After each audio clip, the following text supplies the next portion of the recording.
Hello Scorpio, my name is Alison and you are with Healing Dove Tarot. Scorpio, I have pre-shuffled your cards and we're going to have a look at the love energy surrounding you from the 24th to the 1st of October.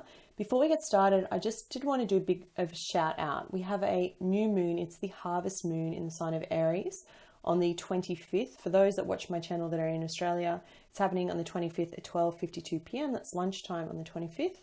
And it's in the lovely sign of Aries. So this is going to be a bit of a challenging full moon when it comes to relationships, especially if you have fire in your chart somewhere, like if you have it as a rising or your moon sign, whatever it is, right?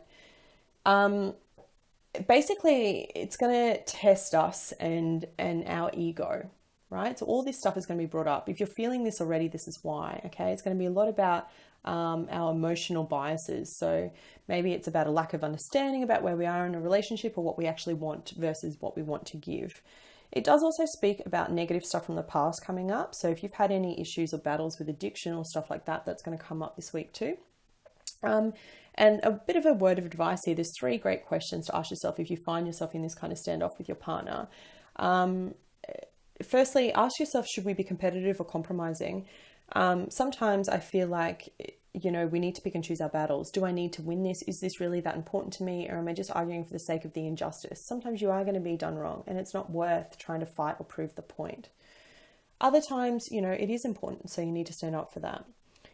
Can we work together? So can we two work together? Can we work it out? And finally, should we boldly express our needs or should we find a delicate way to make others understand? That's a big, tough one. You know, how do you express what you need? And that's what it really is about, expressing how you feel. If you are challenged, go and reconnect with nature, jump in the water if you're near an ocean, head first, cleanse your energy, make sure you go under the water completely. And if not, just being near nature, grounding yourself, you know, shoes off, soles on the ground, that kind of thing will help. Scorpio, it is a very interesting reading. I think I said last time, twin flame energy, it's still here around you again, and I'm going to get straight into it. Well, not straight into it. Now I'm going to get into it. So at the bottom of the deck, you do have the 6 of Wands. So the 6 of Wands speaks about victory and it's preceded by the 10 of Wands. So I feel like coming into this period, you're really feeling victorious in your relationship, okay? Maybe you did reconnect with a twin flame. And for some of those that haven't yet, I see that energy still around you here. I have the Lovers coupled with the 4 of Wands. The Lovers always speaks to me about divine masculine, divine feminine, but particularly coupled with the 4 of Wands, which for me is duality, right? It's 4, it's 4. The reason why I see it like that is because of the rods. So for me, if you can't see it there, you know, the 11-11 thing, I always see that symbolically. I always get that when it comes up in twin flame readings. You have this energy around you right now and you have an opportunity to come out of feeling stuck and trapped and actually reconnecting with this person. If you haven't already, because I do have the Ace of Cups here, which speaks about reconnection. Okay. For others that aren't connecting with a twin flame, don't even know what that is, this is all about new love. Okay. You're coming into this period feeling victorious. You have the Queen of Wands coupled with the Ace of Wands. Now, in terms of signs, I'll tell you straight up, I have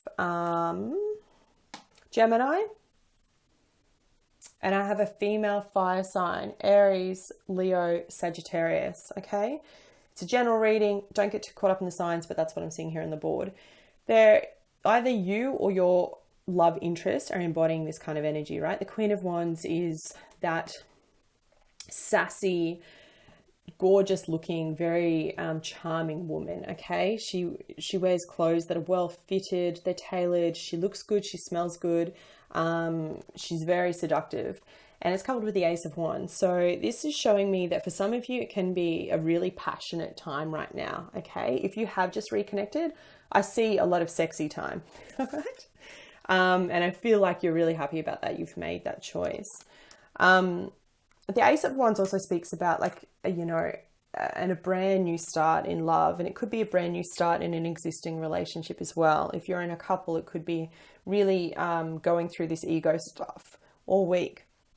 Sorry, I was just struggling to speak. All week and then finally reconnecting. For some of you, I do have the Five of Cups coupled with the Eight of Wands. So there's some sorrow here. I feel like this week for you is very much going to come in waves, okay? Like you start off really strong, you start off really happy, and then bam, there's an argument about something. You're feeling trapped. And you're feeling trapped because you're not communicating your needs. This is what I was telling you about this Aries full moon and this ego, right? You're feeling trapped because you're not explaining what you really want and what you feel. That's why you have this card of sorrow. It's looking directly at the Eight of Wands. Like this couldn't be a better symbolic imagery of what I'm trying to tell you. If you feel like you're being left out in the cold, if you're being overlooked, if your needs and wants aren't being heard, then here's your chance to communicate, okay? Figure out if you need to boldly shout it at someone so they get it, or maybe it's about communicating in a non-verbal way through written text or through even a letter, okay? I do see a lot of communication about this though as you get to the weekend. And I see you both actually really reconnecting. Again, another message for twin flames. You've got the Eight of Pentacles here. This speaks about balance, synchronicity, both working together as a team. It's an even number. And for the twins that are out there, it's on either side that are watching this. I'm seeing this connection, this triangle connection, which speaks about the divine masculine. So I feel like it's your divine masculine that's come back in. And you're working things out because overall you have the card of the Four of Wands. So you're really building on your foundation. You're really building on this connection. You're really trying to work together to come into union, or you're trying to build this new romance that's come in and build a solid footing for it, okay?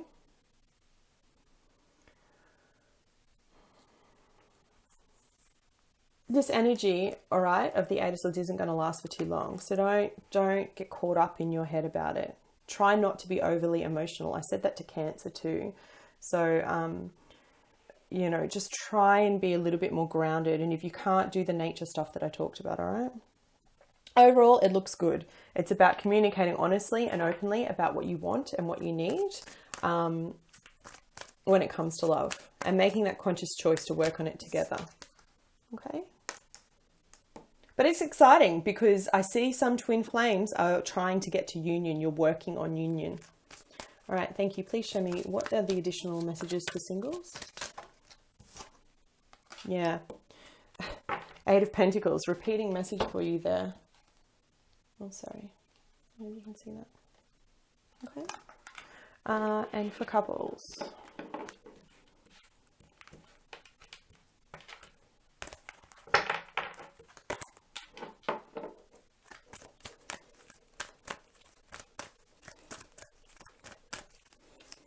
What are the additional messages for couples? The Tribe. All right, let me read for you from the book. Okay, singles, repeating message. This is the Eight of Pentacles. It speaks about effort, right? Work, perseverance, skill, and understanding. What did I say about communication? Creating and maintaining satisfying relationships takes effort and diligence. You've shown that you have what it takes and that you're dedicated. Through your life's experiences, you've learned some valuable interpersonal skills. Use these tools to continue to nurture relationships with family, friends, and your partner. It's easy to lose focus, especially when situations become difficult. However, you have the integrity and the discipline to continue to work on improving your relationships with others. Your efforts will be rewarded. So it's really exactly repeating the message that I was telling you at the beginning, right? About being honest, about working together, about putting in the effort so that you're going to see the outcome coming out, especially if you're in just a new connection, all right? And look, can I just say, I just saw this then. I'm all about, I'm a psychic intuitive, right? I see auras, I see colors, things come to me all the time. Now on this board, these two cards that I put here for singles and for couples have literally felt like that. They're both eights. Okay. I also have the Eight of Wands and the Eight of Swords here. Eights are a sign of infinity. For me, that's more twin flame connection. There is definite twin flame energy here. You have 1, 2, 3, 4, 5, 6. You have, that's crazy, 5 eights in this reading. You have the Eight of Pentacles twice. You have the Eight of Swords, you have the Eight of Wands, you have 8 for the Tribe, okay? So there is so much showing me that this is twin flame energy. Yeah, crazy. Okay, the Tribe. So for those that I don't know what I'm talking about with twin flames, just to focus on your relationship for those in couples. This speaks about community, belonging, being seen and understood. And the message says, you're discovering the essential qualities that you share with another and perhaps also those that you don't share. Okay. There are times when you follow and the other person leads, and times when you lead and the other person follows. The appearance of this card points to the importance of learning the proper dance between you and another. Accepting the truth that everyone has flaws is part of the dance, yet you're also being asked to be aware of the dynamics that you don't want to repeat. You're in the perfect place to make changes in order to experience the best version of who you can be together. Beautiful, Scorpio. Really beautiful. For those coming back into union or trying to make union work, I wish you all the very best in love and in light. Please write in the comments below if this makes sense to you. I'm interested to know how it goes. All right, I wish you love and light. Please like, share, and subscribe, and I'll be back with you next week. Take care.